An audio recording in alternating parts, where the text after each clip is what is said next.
Good afternoon, Maine. This is wow. If I can use my words, here we go. It's been a little while. I haven't done a podcast in a week, and my brain is not working. Chuck Ellis here, host of the Muddy Waters podcast, and the Muddy Waters podcast, as you know, exists to help the people of Maine better understand what's going on, primarily in the state of Maine. And though what we're going to be talking about today relates to things that are going on in Maine, it relates to how they're connected to a more of a global initiative. And so today we have with us again Jana Lunden, also known as JK Lunden on X. So thank you for being with us again. Thanks for having me. Great to catch up, and all in Maine, your team and everyone fighting the same battle face to face in the near future. So the battle it is. There's no other way to describe it. Yeah, absolutely. We have challenging environment in our world where there are what are evil forces. Not everybody who's doing some of this stuff on their part are themselves evil, but there is evil afoot. There are people who are doing evil and nefarious things and pushing and convincing others to carry out evil in nefarious things. As I kind of had alluded to, like one of the reasons I wanted to have you on in the first place and wanted to have you back on, and why I'm excited that there's we'll see as everything kind of comes into focus, but hope and likelihood that we're going to have you here this summer as part of an event, so people will be able to meet you in person and hear a little bit more. Is that it's not that what we're talking about here today is something that is exclusive to Ireland. It's actually that what's going on in our world is happening all throughout the Western world. There's an assault on the Western world. It's having a huge impact in Maine. Maine is kind of, I think, their testing ground in a lot of ways for America, where they're trying to really further some of these insane agendas. But it is a global struggle, and we need to work together, I think is the short version. Mm-hmm. Yeah, when we first started seeing this attack on our children, it started in the libraries in Ireland, and then we quickly looked into the school curriculum and realized the same content and the same theories and ideologies were being pushed in the textbooks as were with the library books. And it seemed like maybe this is grassroots. It was all about, protecting minorities, giving them the rights, making sure they're not bullied or attacked with hate. And people started thinking it was grassroots, but then we peeled back the curtain and started doing a deep dive and realized it's not coming from the bottom up at all. It's not about protecting minorities. This is a global agenda, this attack on children, the family unit, Christian values, and everything that we consider normal life today. And we've looked into the World Health Organization, United Nations, UNESCO, the Sustainable Development Goals, which is the policy framework being implemented from the United Nations. And of course, that's linked up with the World Economic Forum. So it's not coming from all the lovely towns in Maine that where I grew up. It's not coming from all the nice villages in Ireland. This is all you have to do is look up, and we have all of the evidence. We've done a deep dive, nearly a documentary on our YouTube channel on this as well, for anyone who wants to watch those hours of content one at a time. Yeah, and it is important to note that if anybody does want to look at, there's a lot. You've got a lot of stuff on that. It's the Natural Women's Council. Is that correct? Yeah, Natural Women's Council. We're the grassroots, non-funded women's council who are challenging the agenda. In Ireland, the National Women's Council of Ireland, which are very, very heavily funded with government funds, they're pushing the woke agenda. In fact, last March 2024, they wanted to erase the word woman and mother from the Constitution. So the National Women's Council of Ireland, meant to advocate for women and girls, wanted to erase us. But no surprise, they have a man identifying as a woman on their board of directors. Very obvious. I mean, obviously, if they believe in all the things that they claim to believe, that makes sense that they would they would have to, Yes. Yeah. Yeah, yeah. So yeah, so if anybody wants to check out more from what you've done, and a lot of other people, because it's not just you, you're not a lone fighter, but you are kind of one of the leaders of the push, the pushback, the actual grassroots organization, pushing back against these woke agendas, in schools in Ireland, right? Hmm. Yeah, and I like to try to. People always say, "Oh, you're the leader of the movement, and you've really been out there, and you've been in the trenches from the start, and you've really gotten kind of influence into the of the public, especially the middle ground." But I try to avoid the word leader because leader makes people feel they should be inclined to follow versus do. Mm, So I like to where it's our grassroots movement. I try to say nobody's a leader because if people say it's someone has there's a leader of a movement or a group, it gives them an excuse not to do anything. So really everyone needs to take the leadership role. Maybe a word might be better. I help coordinate, but I have been out there since the start, and definitely put my name and face out there without fear. But everyone needs to do their part. Everybody's getting tired at this point. We're 5 years on fighting some of these yeah. battles, and we're going to start mobilizing communities. We have a strategy I'm working on this summer when I get some downtime to really mobilize communities. And I think the platform I'm working on doing that could work in any country, in any space. It's a lot of face to face, but with a bit of technology sprinkled in. So I'm just working on that plan at the Nice. And is moment. that one of the things we'll hear about when you're here this summer? Absolutely. Hope I might even have some of that done already. I'll be having community connectors in every county in Ireland. We have in Ireland 32 counties, but 26 of them down under the Republic of Ireland, and the rest are under the UK and Northern Ireland. So 26 counties. I'm going to have community hubs in every county so people can connect with people like ourselves who know something isn't right. Maybe they don't know where to go. They need more information, but we'll have experts in every community where they can get the leaflets out for us. They can do the info sessions. They can have people in their town hall or at their kitchen table or the community park or garden to start talking. So it's about breaking that silence. And so we're really kind of acting locally. But when it comes to acting locally, we've also picked up a lot of international groups who are now collaborating with us across the UK, New Zealand, Australia, Canada, and the US. Your group, and then a few other groups. So it's starting to really grow, and it's a great way to unite really wonderful people across the globe who care about our values and our families and our children and women. So more to follow on Yeah, well, I that. think that's one of the things that's, again, really exciting to me. As I kind of noted, like, the reality is, like, there's a globalist assault on us, that is more than just happening, something that's happening in one nation. As you said, it's not a grassroots organization. It's like a top down, kind of Mhm. agenda, being forced upon us by a group of globalists. And I think some of the questions might be like, where did this come from, and why are they doing it, and what's their main objective? But at the very least, we need to, again, as I said before, I think we need to work together, coordinate, and see what we can do to push back against this, at a global front. It's such a weird thing to Mhm. be in the world that we are in today, because I remember growing up learning about, some of the great, not the great times, though, some of the horrible times in world history, and how people rose up, to stop evil. You think of, World War II, and then the Nazis, and the Japanese are wonderful people, but they were not so much in in World War II. They were very cruel, Mhm. Mhm. and very, very motivated. And Italy didn't maybe seems being a little bit more prominent beforehand, but ended up being a little bit less so. But the agendas that they were pushing, were obviously, evil, and quite racist, in fact.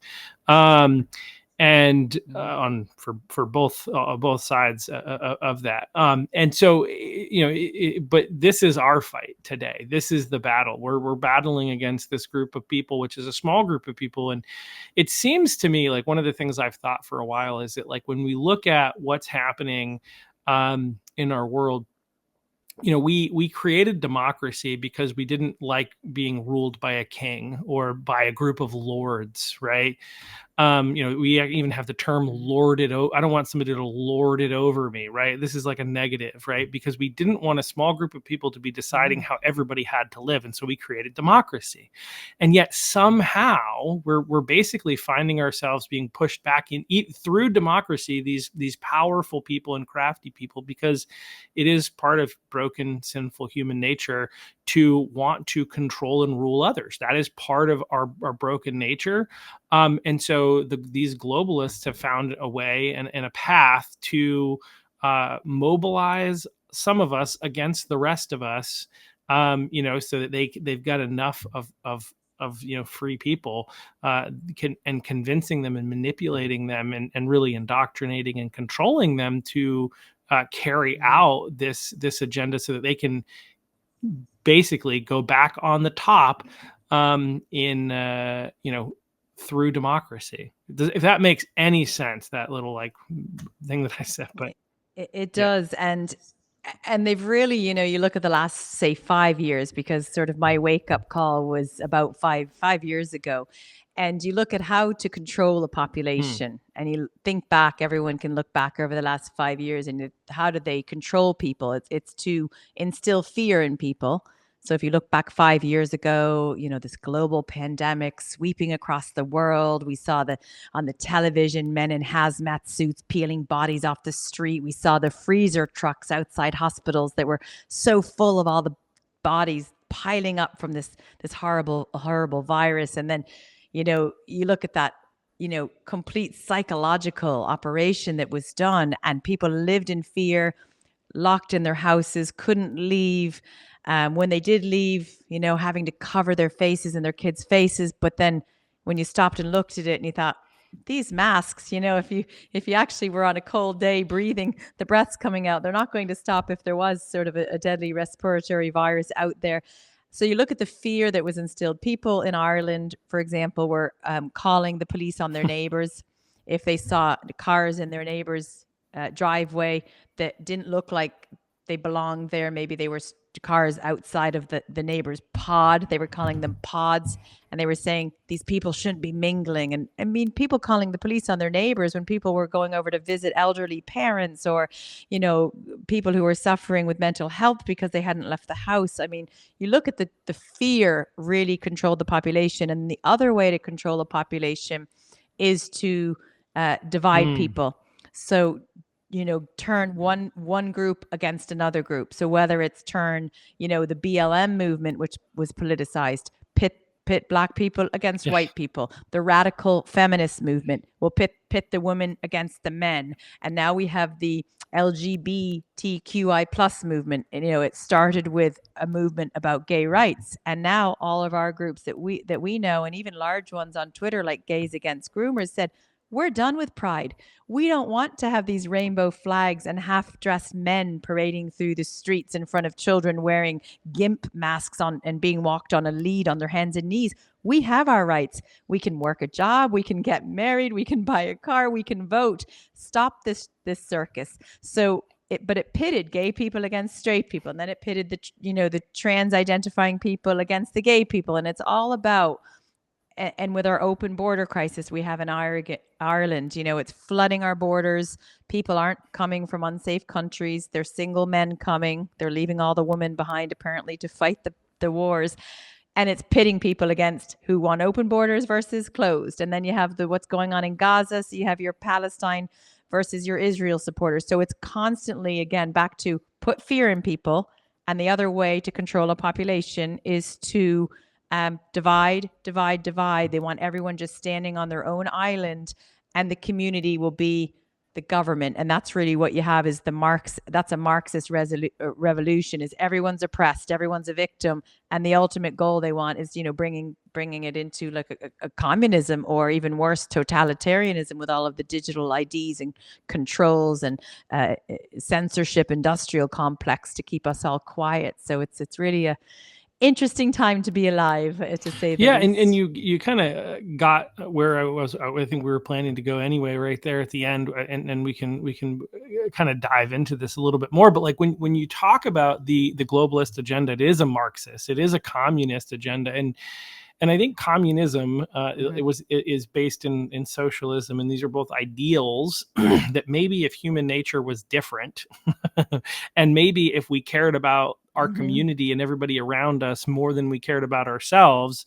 then Mm-hmm. these things would work. But human nature is the opposite, and so Yeah. socialism, communism, always devolves into totalitarianism. Like it can't not. And you Yes. brought up Marx, and I think one of the things that I remember, there's a book, not a book. There's a podcast, not political. But it is on. It's a history podcast called Hardcore History, and they had they've never really done World War II from on the West in Europe, but they did World War One, and I think it's called A Blueprint for Armageddon. Highly recommend it if you're interested in World War history in general, but also understanding a bit of how our world was shaped to look the way that it does today, because much of that was actually created in World War One. World War One essentially created World War Two. Anyway, as an aside, but in it, at some point, the Germans, as a tactic to try and take down the Russians so that they didn't have to fight a two-front war, released Vladimir Lenin, who was a Marxist. And this is what led to the Russian Mm-hmm. Revolution, because communism is a dangerous thought. Is a Mm-hmm. reality, is and in fact it started taking root in the Russians. And I remember like the Germans had to start being really strict with their own soldiers on the Eastern Front, because before the Russians withdrew, because Russians who had Lenin's influence, had gotten to them. They started talking to the Germans, and some of the German soldiers were like, "Oh, that sounds good to us."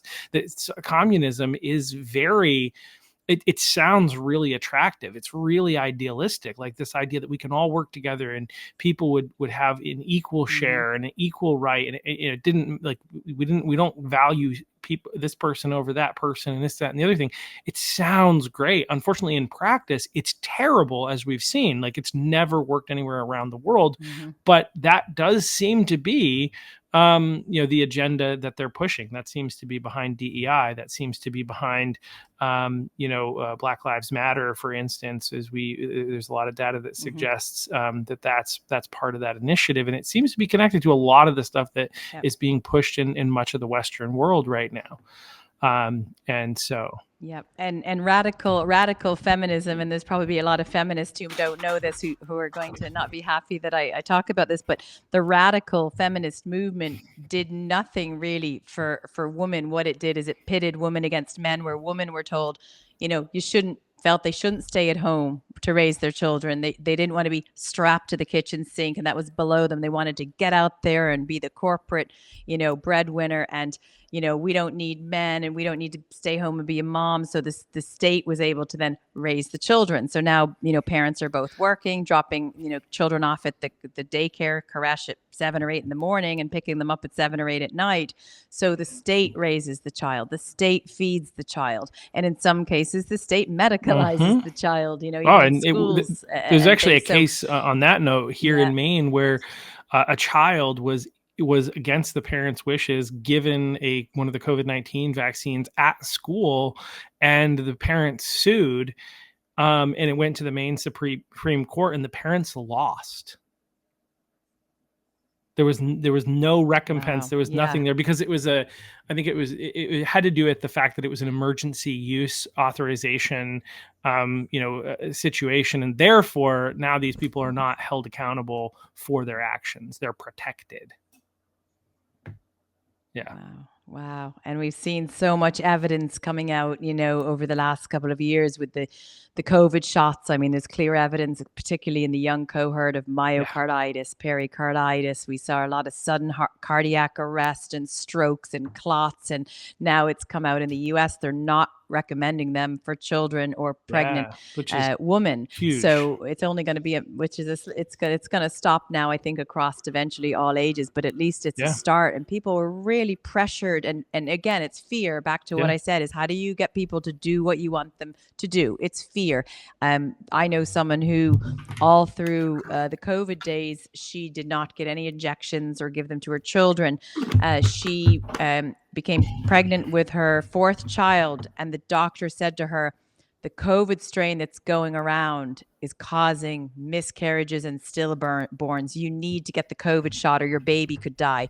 She buckled and got the COVID shot when she was pregnant, even though she didn't for the 3 years previous. Now, thank goodness everything turned out okay for now, and there's no known problems that she knows of. But for the, I saw one report. They suspected that up to 17 million people may have died from the COVID shot. One person Wow. made a statement. In Ireland alone, we have 23,000 excess deaths since 2021. But it's very strange that for the World Health Organization, who are meant to be about world health, and for the Department of Health in Ireland, they're ignoring those 23,000 empty seats at the dinner table. They're just ignoring the elephant in the room, and they're starting a COVID inquiry after 5 years to do a look back and see what lessons can be learned. But they're not going to have any names mentioned, any accountability, or any consequences. So all the people, all the government officials who told everybody it was safe and effective, there's going to be no consequence for those people. And there's people I know who are very, very unwell. So it's back to that Yeah. fear, you control, and regardless of anyone's views on COVID or the shots, everyone is open to have their own views. I respect other people's views. They can respect my views. Different opinions and debate is what makes a democratic society. But it's back to, if you look at everything the state has done, the governments across the world to control people, it's put the fear in people, and you can pretty much get anyone to do something if they're living in fear and terror. Well, which is why politicians continue to pump that fear, right? Like, and I would say they do this on both sides of the aisle, but like, it's always about the fear of what's going to happen next and what the other side is going to do. I would actually say that right now there's a good reason to be afraid of what the Democrats would do if they took power, if they were able to take more power. I would say, like, despite the fact that Donald Trump won and technically we have more Republicans in the House and the Senate, like, I wouldn't say that the practical reality of that is there. I think that, as we see, like with a lot of the things that Trump is trying to do, very strong challenges to him being able to accomplish that, because he can't get the votes that he needs in the House, or he can't get the votes that he needs in the Senate. I think that we're in this dangerous place where there is a reason to be concerned with what the Democrats are doing. I just say, because like I commenting on the fact that both sides use fear, there's some of it's fear that's not real. Like being afraid of the fact that if you run out in front of a car and you're going to get hit and die is a good fear, right? Yeah. The problem is that they created fear. Yes. They yelled, you're in a theater, right, watching a movie, and somebody comes in and yells fire. And so everybody runs out in a panic, all to realize that they've done this in order to round you up, right? Like, this is the reality. This is the fake news fear that is really, that they've really weaponized through their control of the media, and their ability to essentially control the narrative. Things like my little podcast that hopefully has some impact, right? Things like this are how we can fight back, which is where you at home, you can help too, by sharing content, telling people the stories that you hear on this and other podcasts, and what Main Wire is doing, things like that. But this is part of how we fight back and kind of get the truth out there about what's really happening. But yeah, the fear is what really just caused so many people to turn their brains off, and they're still afraid. And I mean, I was talking to a friend recently about the people down here in southern Maine where I live, who there are still people who are driving in their cars by themselves wearing masks. And they'll never take them off, because it's also, if you look at the people, at least the people in Ireland, have been placed in an abusive relationship with the government. So the government told them what to do, when to wear their mask, when they could take it off, where they could go, when they could get closer than 3 meters apart, when they could go to a restaurant without a vax pass. The government told everybody what to do, right down to the yellow footprints at the grocery stores or the shops, to say, this is where you need to put your feet in the queue. These sticky tape on the floor, that's going to save your life. And people now, I think there's a lot of people now that, from so many years of programming, mass formation, psychosis, collectivism, groupthink, and being in that abusive relationship with the government, that they won't snap out of the trance until their abuser tells them to, until the abuser, the state, comes out and says, we got it wrong. Those measures, those lockdowns, they didn't actually save lives. We got it wrong. You and I could produce all the evidence in the world, but there's a certain population of people, a certain percentage on the pie chart, that aren't going to believe anybody but their abuser, and that's a really sad thing. But I think we have to invest our time, and it took me a long time to realize this, because I wanted to have everyone see the truth. I wanted to just have the whole world see the truth, and you'd be talking to people until you were blue in the face, or handing out leaflets, and you have to realize, it's like a pie chart. Some people, you're never going to change their mind. Some people don't have a clue what's going on. They just need the information, and then they'll probably realize something isn't right. We can't waste our time or invest our resources into people that are just too far gone. They're on their own journey, and everyone is on their own journey. All we can do is speak the truth. There's only one truth. It's not my truth. It's not your truth. Speak the truth, show the facts, show the evidence, but people need to use their own discernment of what to believe, and they're on their own personal journey. Yeah. Well, speaking of people being too far gone, I don't know if you've had any experience with this, because obviously one of the biggest things you're dealing with is the indoctrination, the trans agenda in the schools and stuff like that. Mm-hmm. And one of the things that started to come to light in 2020 was this idea of furries. Like, I'd never even heard of furries before 2020. And then furries came up, and I started hearing stories from people that I knew about a school where they had put in a litter box for these children who thought that they were cats. And some people were like, that's just crazy. It's not really happening.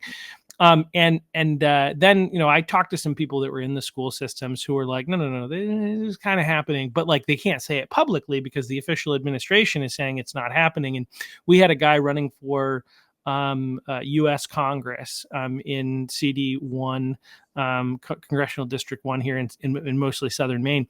And he mentioned it as part of an interview, and he was just like destroyed by the media because he had said that this thing, and the school systems were denying that it was happening, this, that, and the other thing. And I knew from a friend that it was happening in some schools. In part, we knew this because the superintendent of the school that he was a part of was like, they were dealing with the kids changing names and not telling parents and all that other kind of stuff.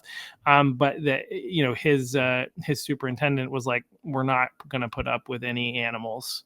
And so, like, the fact that he's even saying that this is a thing that is clearly happening, right? That's anecdotal to me, but it's something that's happening. And more recently, this week, I didn't get a chance to look through and read the article, but I do know that there are, in I think Farmington, Maine, there's a number of students that are identifying as cats and dogs. And a friend of mine, actually, his son got suspended for barking at one of them, and a number of kids apparently are barking at these kids who think that they're animals. And it's just, so like, we talk about being too far gone. It's just wild what's happening, and where it's coming from, and just like how far people can go into insanity and still believe that what they're doing is right. And but anyway, I don't know if you guys have you guys dealt with any of that? We have a few schools in Ireland, I've heard, where there are furries. I think I don't believe the kids are at the point of using litter trays and going to the toilet on the floor. But there are kids identifying as different animals, whether they're wearing a mask or a tail. And in Australia, I did a podcast. It's on our YouTube channel, Natural Women's Council. You can get to it through naturalwomenscouncil.com and go to our YouTube channel. I did a series of Parents Unplugged, and one was with a lady, Rachel, from Australia. And there are children in Australia who are learning such highly sexual content at a very young age that their brains can't actually process it. It's confusing to them. I mean, a little boy or girl who's 6 or 7, they know they're a boy or girl. They know they have a mom and a dad, but their sexual parts to them are just the part that a boy knows he urinates through his penis, and he knows that it's different than a part that his sister has, but that's the extent of it. But these children were being taught about sexual pleasure. And I sent you a slide earlier. There's one from the World Health Organization, Standards of Sexuality. And the direction from the World Health Organization, which thank God the US is pulled out of, but Ireland is over there rubbing shoulders with Tedros, ready to, at signing up to the WHO pandemic treaty. They want to teach age 4 touching oneself for pleasure. So they teach age 4 masturbation. Well, in Australia, this mom on my podcast was saying that kids were in class not only dressed like raccoons because of the furry community, they were wearing their raccoon gear, but they were so young and getting sexualized so young, they were sitting in their classroom as raccoons masturbating. I never thought I would hear about children being masturbating raccoons at age 7 or 8 in a classroom. And, I think about it, and any parent and any teacher or principal or board of management or any adult who actually socially engineers children or accepts children saying they're an animal, that person is a predator. That person is a child abuser. So if you're listening and you're a teacher or a parent and you are accepting that your child is a raccoon or a squirrel or a cat or a dog, not the beautiful boy or girl that you have in your class, or if you're a mother you gave birth to, then you are a child abuser. To actually convince your child they're an animal, that is a psychiatric, it's either attention seeking from the child, they're just living in permanent Halloween costume land, it's fantasy, or it's a mental illness, or it's the parent or teacher letting the child live so far into their fantasy that they're actually creating a psychiatric illness and damaging that child's brain. We're going to do a podcast next week. Eugene is reading the book now, and we're going to be doing a podcast next week on a book where a doctor talks about the actual parts of the child's brain that can be damaged from the things that are happening in school, and it's linked also what they're being taught, and that damage to those parts of the brain can cause early dementia. So parents, teachers, principals, accept that boy, accept that girl. Don't pretend they're an animal. Don't pretend the girl is a boy. Don't pretend the boy is a girl. We need to teach children to accept themselves and love themselves exactly how they were born. They are not a mistake. Yeah, no, absolutely.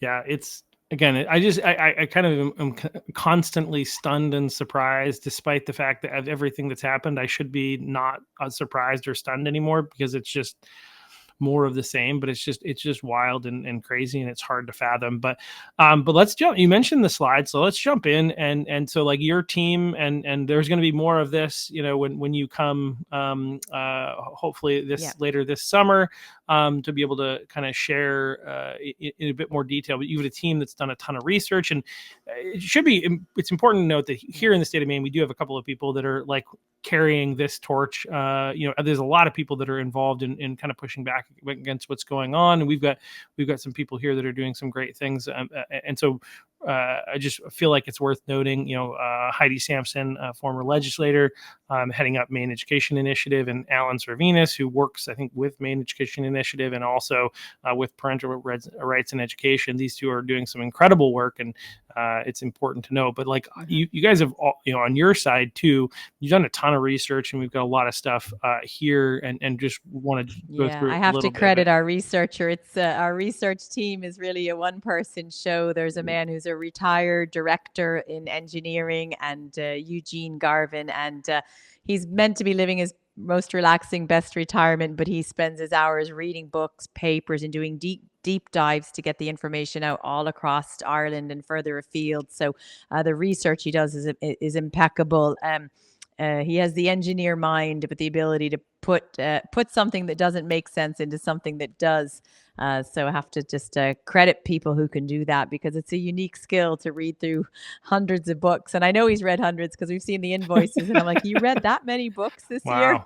No, we need those people for sure. So we'll hop over and go through a couple of these slides, just to kind of talk about this kind of globalist agenda and how they're carrying it forth. And I don't know if this is the one, or we wanted to start with.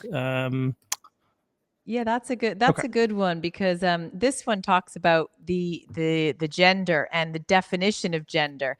And, it talks about that gender is not biologically predetermined, nor is it fixed. So if we talk about how to damage a child is to blur reality for the child. So if you think about a child from the age of, baby, toddler, when they're outside walking around on the street, what do they know about people? They know that's a man, that's a woman, that's a boy, that's a girl.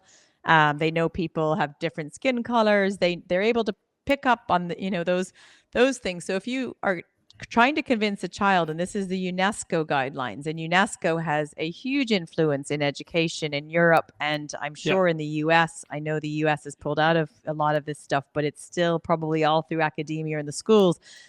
Blurring reality for a child to say that your gender is not predetermined. No, it's not predetermined. You can just choose when you're born, and it's not fixed. It's fluid. So you can be a boy today and a girl tomorrow. I mean, not only is that a lie, you can't change sex, and biological sex is determined at conception in the womb. You're telling children a lie, but you're ripping the rug out from under their feet. So if you convince them that biological sex isn't real, well, everything around them, the reality becomes completely skewed, and they'll start to question everything and really lose their sense of self. Yeah. They don't even know they're a boy or a Yeah, girl. absolutely. I mean, yeah, again, it's so when you start saying something that is obviously true or is not true, right? And this is what you're pushing, and people get to a point where they believe that. If you can believe that, then you lose your grasp on reality. So it makes perfect sense that anyway that doing that with And they children call is it in the very United. dangerous, obviously. Yes. Yeah. And they call it they use lovely flowery language. So if someone were to look at the curriculum and look at all the papers, they would say, oh, comprehensive and evidence-based sex education. Oh, comprehensive. That sounds nice. That's what the United Nations calls it, comprehensive sex-based education. But comprehensive really is just redefining the gender, the sexual diversity, reproductive health rights, all the sexual behaviors and all of that. But the language makes it sound like a good thing, but it's one of those things like like the wolf in sheep's clothing. So and if you go to the one of the slides, I think it's slide 5, that's where I reference the document that everyone listening should just look up. It's very easy to find and very easy to follow. It's the WHO standards of sexuality. And 0 to 4, you can see it right there. Teaching age 4, masturbation. There's also, as people go further through the age matrix in this document, it talks about teaching age 9 about their first sexual experience. Now, I have a 9-year-old girl, and I can't even imagine. She was collecting Easter eggs in the garden a couple months ago. I really can't imagine her at age 9 having sex.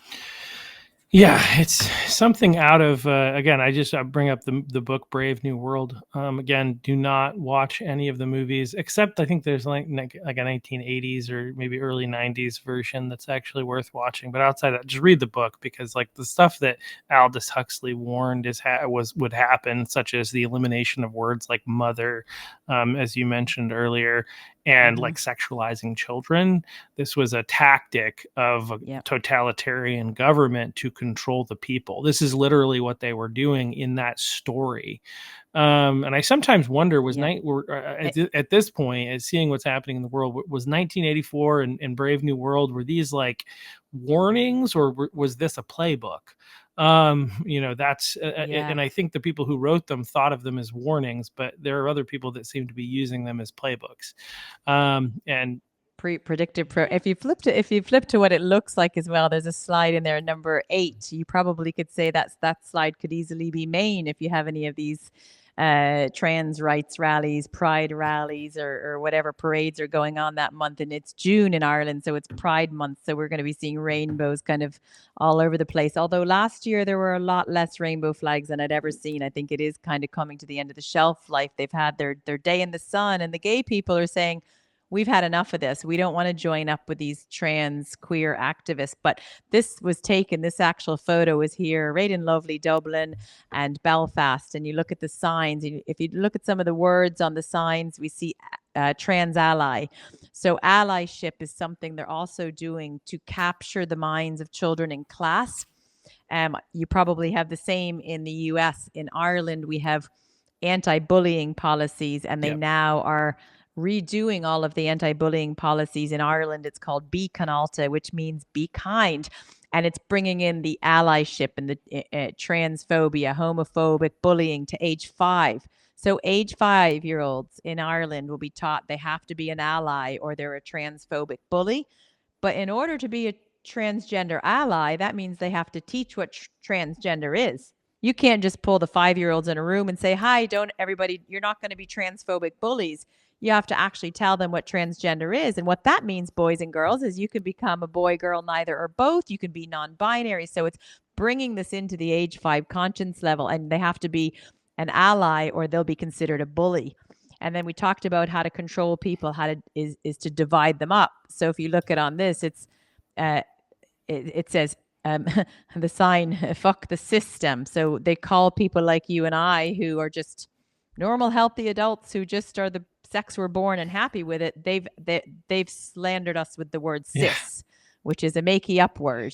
So they use words that they like to make up their own language and expect everyone to play into that fantasy world. Yeah. Well, I'm not playing into the fantasy world. I'm not a cis. I'm a woman, and I'm happy that I'm a woman. Yep. So these people who often are self-loathing, they don't love themselves, they don't know what a man or a woman is, they want to change their sex and try to become us, but they want to label us as cis. Yeah. No, thank you. That's not my circus. I first discovered that where, I dated this girl.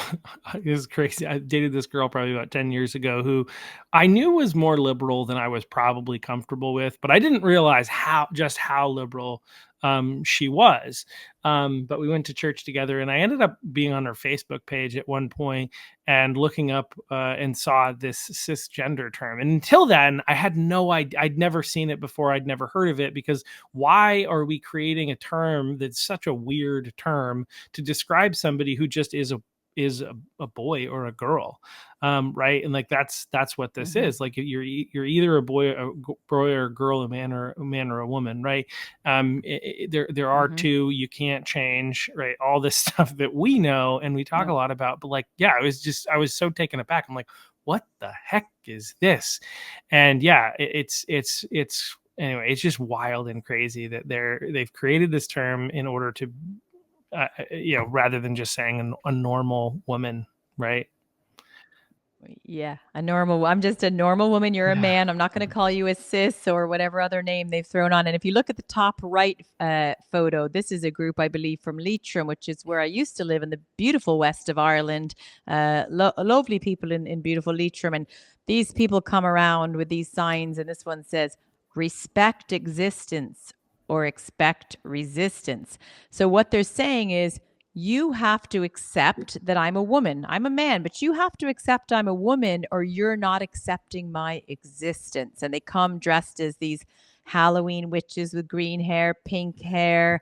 I don't think they bring the broomsticks, but they look very, very dark, very unhappy. And they think that we're trying to erase them. And, I've been at rallies in front of hundreds of people, organizing rallies where I'm speaking, and we'll have this group of, screaming witches across the way shouting, trans rights or human rights, you're full of hate. And I've stopped the speech. I've actually stopped and said, oh, you across the road over there, can you come over and come up on the microphone and tell us what rights that you don't have?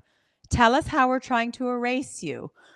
And they all just ignore it and keep blowing their dog whistles or screeching obscenities at us and calling us far right or terrorist or extremist. And they've never been able to answer what rights they're missing. So all I can assume is if we're standing up for children's rights and children being taught self-acceptance, if that takes away their rights, that means they want the rights to our children.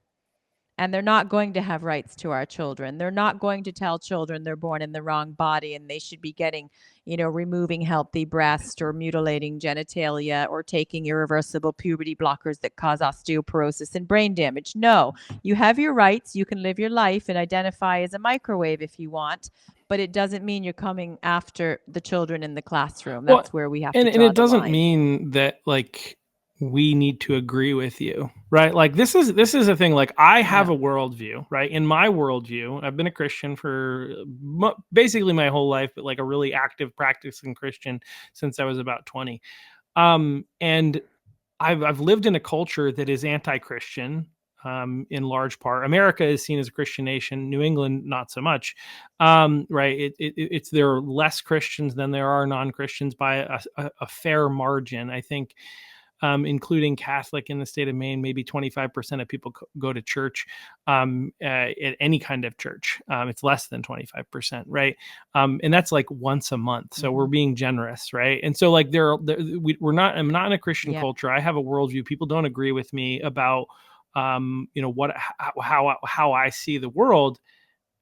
What if I were to say that in order for you to, in order for me to exist, in order for me to be okay, you have to agree with me that Jesus is Lord, right? If I say something like that, oh my gosh, like if they get a clip of this, they're going to just lose their mind. But like they would lose their minds. Yeah. Um, but when it's this, it's okay for them to force their belief system on us, and even in some cases use Yeah. government to try and do that, right? Like Mm-hmm. that's just wild. It goes back to like what we've seen since the beginning of COVID, which is, rules for thee and not for me, right?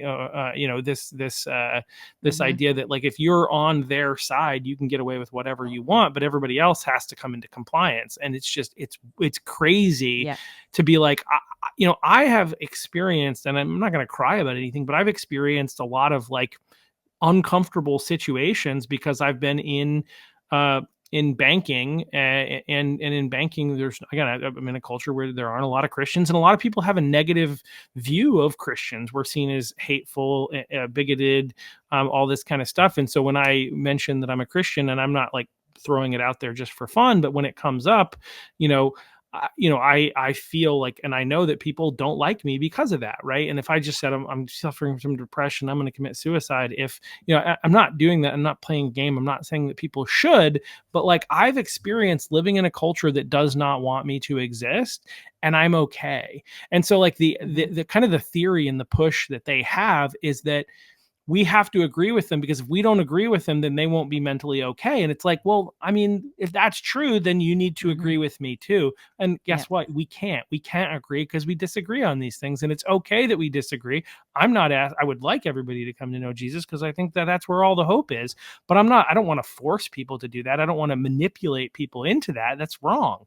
But Yeah. anyway. And people have been manipulated to try to, whether it's the media who is attacking the church, whether it's bringing up old, like in Ireland, there was, scandal and abuse many years ago in the Catholic Church by a minority of clergy, but now the media and everybody's hauling that back up to try to turn people away from the church to replace it with the new wokery, no roots, teaching people lies versus truth. And if you flip to slide, I think it's slide 17 about communism, we can talk about as well. Part of that is breaking down Christianity. And this can be, people can look at all the references, but rebranding communism, I think it's on slide Oh, sorry, we're on 17 there. 18. Maybe is it? There we Yeah. go. That's all right.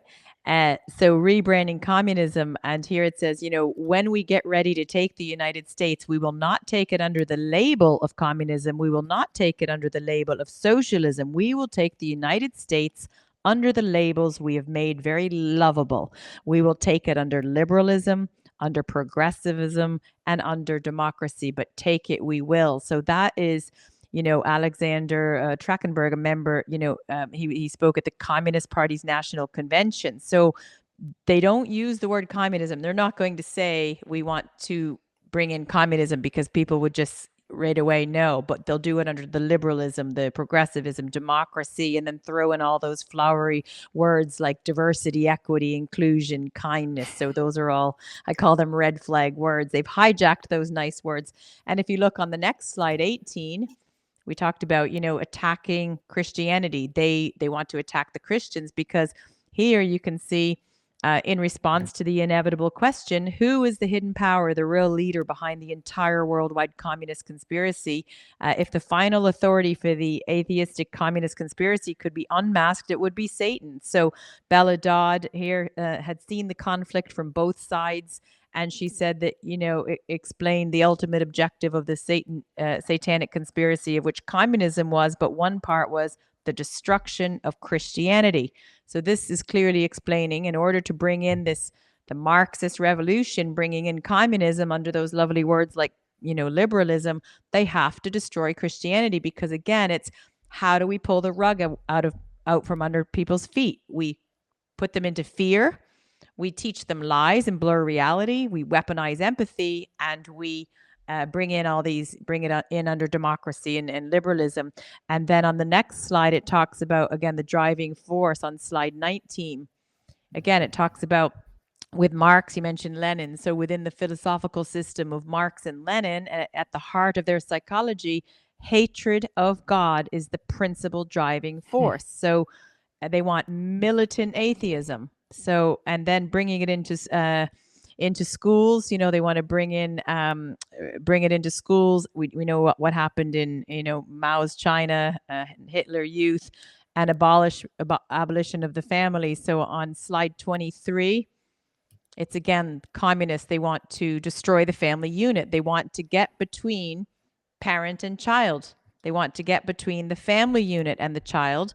And the state wants to raise your child. The state wants the rights. And whether it's the right to mind your child 12 hours a day because both parents have to work, they want to feed your child, they want to transgender your child, possibly at school, through all of the pronouns, socially engineering them. So if people can't see the writing on the wall and line it up and see that this aligns with the Communist Manifesto, this isn't a flowery, lovely, liberal, progressive thing. It's the wolf in sheep's clothing. It's communism. So, the breaking down the family. And then if you look at slide 24, that's just what I've been talking about here, state-controlled education on slide 24. Yeah. So, if they control kids through the education system, that is taken directly, you can see the reference there, taken directly from the manifesto of the Communist Party. So this is where they want to control your children. And then before you know it, transgenderism is only on the thin edge of the wedge from transhumanism. Because if you blur the reality for a child, and that child starts taking puberty blockers, you're denying them the right to go through puberty. And my very strong view is that every child has the human right to go through puberty. Is it pleasant? No. Is it fun? Definitely not. But you know what? We all here today, anyone who's been through it, we live to tell the story. And if I had taken those puberty blockers and became sterilized, I wouldn't have my two beautiful children. So it's a child's human right. If you want to talk about being kind and progressive and inclusive, let's talk about the human right of a child, and that's to go through their natural God-given puberty, their biological puberty. And then, you tell a child they're in the wrong body, they start to dislike themselves.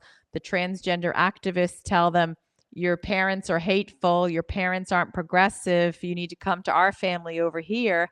And that's a cult. That's telling a child to join a cult. Yeah. Yeah, no, I mean, it's so clear. And that's where, I'm glad that we were able to quickly, essentially kind of run through some of these slides, because this is, the assault. I think one of the main reasons, Christianity has been under attack in nations before, and Christianity tends to be problematic for governments that want to control people.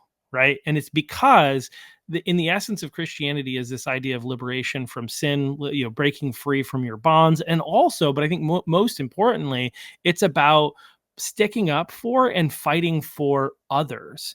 I'm not just selfish for myself and going to look after myself. I don't want you doing that to that person. You're going to pick on somebody. You're going to try to take away somebody else's rights. Then I'm going to step up, which is why when I approach politics, being a Christian, my objective I'm not here to fight for my rights. Who cares about my rights? If I get my rights trampled on, okay, I'll live. I've suffered through worse. What I can't stand is other people's rights being, and I think that's inherent in Christianity. I mean, there is an element where we are supposed to, like, I think there's a place where it says, look not only to your own interests, but also to the interests of others, right? So there is a sense we do need to look out for ourselves and we should take care of ourselves. But I think what makes Christianity so powerful and why nations want to subvert it is because of our concern for protecting others, especially children in particular, yeah. Women and children, which culturally at the time were looked down upon. Christianity, when it first emerged and said this, it was like, oh, what? Like, how did a woman saw Jesus rise from the dead? That was the first person? This religion is obviously silly, right? Today, we look at things very differently, but at the time, that was actually groundbreaking. And so Christianity is just kind of like, it's something that's incongruous with a society that is focused on controlling people and manipulating people. And so, I mean, obviously it has been used by powers in the past. I'm not ignorant of the fact that, like, the Roman Catholic Church, or the Roman Empire, I should say, did stray.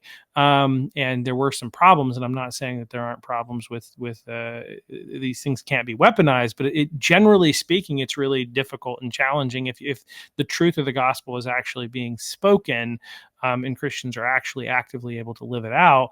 It's hard for governments to seize control. It does happen. I mean, Russia was actually a Christian nation before all this stuff came in, but yeah, this assault on Christianity, I think, it shouldn't be ignored. Yeah, and even if someone listening isn't, a Christian, maybe they were and they became an atheist, or maybe they never were, but even if someone isn't a Christian who's listening, hopefully everyone listening as a human being would realize that it's our job as men and women, it's our civic duty, it's our moral duty to protect children. So whatever your religious beliefs are, your political beliefs, whether you're on the left end of the spectrum or the right end of the political spectrum, or wherever you are, just peel it all back and looking at it very simply, it's our moral duty to protect children from harm.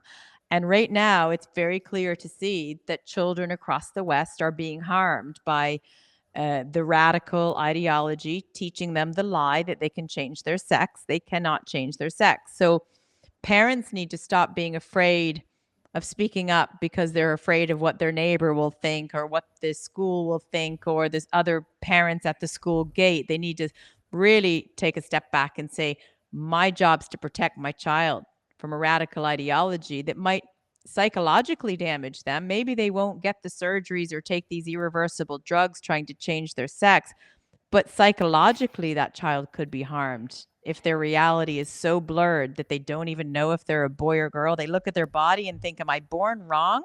Am I actually not really a woman? Gosh, I'm not a woman. This is confusing me. And you think of how a little 5-year-old who, believes in Santa Claus coming down the chimney on Christmas morning, and you think you could tell them anything. If that teacher tells them that, the sky is actually really pink, that little child might believe them because a teacher is an adult and it's someone they respect. So teachers need to stop abusing their authority and teaching children lies. They need to stop socially engineering children, and they need to be able to say no to their principal. And the board of management in schools, the governance need to say, that the children in that school are in their duty of care. It's your job as a man or a woman, your moral duty, your civic duty, to protect children from harm. If you saw a child running out in the road and there was a moving car, I would hope that most parents or men or women on the street, even if they didn't know the child, would just grab the child from running into traffic. So why are we telling children they can remove their body parts and stop their puberty and stop their fertility? Yeah, it's why, like I said, I just keep saying it's wild. It's hard to fathom. But I think that the reason that people aren't speaking out is this fear. Again, we go back to, like, what they started with, which is making people afraid of social pressures and all these other different elements. People are afraid. Like, I've heard of parents related to, these boys and girls sports situations, wanting to speak out, but afraid because they, maybe it's a single mom, and she's afraid of losing her job. She's going to take care of her kids, and like she wants to say something but can't. Or it's a dad who, maybe lost custody or has partial custody or something along those lines, and it's the ex who is transitioning said child, and they don't agree with it, but they can't do much about it. And they also have work. But I think, like, and it's easy for me to say where I don't have kids. I do hope to have kids soon, but like I did. I'm doing this podcast in and of itself, I think is dangerous to my ability to get a standard job these days. I've talked about a lot of things that you're not allowed to talk about, and it's a risk. So I'm not somebody who I say that not because I want any pat on the back or anything like that, but it's more to say that like I'm taking this risk because we need people to step up. And so I'm trying to do my part, but we need parents to be willing to say, like, look, yes, we got to feed our family. But like at at what cost, right? Is this job more important and more valuable than your child's health? And I think these are questions that we need to ask ourselves and ensure that if our children, I think our children are worth more than that. And I think the other reality is that if we start hearing business, there are a lot of conservative businesses there, especially here in the state of Maine and in this country. And if things start happening where people start losing their jobs because of stuff like this, there are going to be other jobs that pop up. And I think you need to recognize that fear of I won't be able to get a job or I won't be able to get the right job is not as realistic as you might think it is. And if the job is that bad where they will, I think you need to realize that that's a job that you shouldn't support, because you're supporting a job that's suppressing your speech. Yes. And harming your children. Yeah. And you have to do something that aligns with your morals and values. And I know when I started speaking up in Ireland 5 years ago, and then I really launched a big campaign in kind of end of 2022. And once I did that, all of the media outlets started going after me. The mainstream media, all the different, telling people that this is a group of far right people. They're full of hate. They're anti-trans. They're, labeling us. And the media really ramped up a campaign. The more our campaigns gained attention nationally in Ireland, the more the media went after us. So I used to work in multinationals as a senior manager. All the companies I used to work with, I look now and they're all smothered in the rainbows and the progressive flag and the DEI. So I realized, I would probably during this time of wokery, I would be unemployable, and I probably wouldn't want to go back into those places. So I went back to college and I got 2 qualifications in 2022 and 2023. So I'll be self-employed, and I'm working on about 4 different business ventures at the moment. I have a few different things going on, but I decided that one, some of those companies with the DEI didn't align with my values, but 2, if they put my name in Google, they probably wouldn't want to hire me anyway. So I'm building a life around what I love and building a life that works for me and the children. But it's been 5 years in the making, and a lot of studying and a lot of personal commitment and a lot of building my, international profile to be able to get these up and running. So, but it will all work out in the end. I have faith. I have no fear. Have faith, not fear, that everything will work out. And